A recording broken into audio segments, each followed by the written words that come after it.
India wants to become a 10 trillion economy by 2030, but almost nobody is asking the real question. Who will supply the iron, steel and raw materials needed to build it?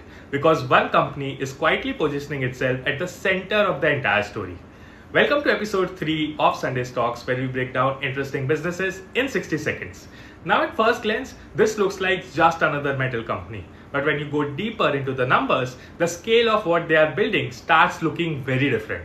The company controls iron ore mines with leases valid till 2057 and reserves running into hundreds of millions of tons.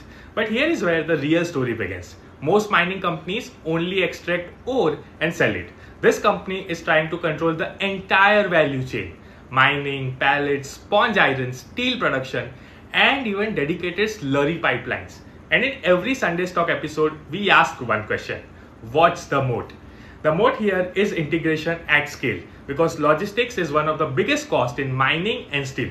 So instead of depending heavily on trucks and external transport, they are building slurry pipelines that could drastically reduce transportation costs over time. The company itself estimates potential logistics savings of more than 2,000 crore annually once the ecosystem scales up fully. That's massive. And this is where the story becomes interesting. India's infrastructure, railway, defense, real estate and manufacturing push will require enormous steel demand over the next decade. But the high quality iron ore assets are limited, and getting environmental approvals for new mines is becoming harder every year. Meanwhile, this company already controls long life asset and is building capacity aggressive around them. And the financials are reflecting that scale.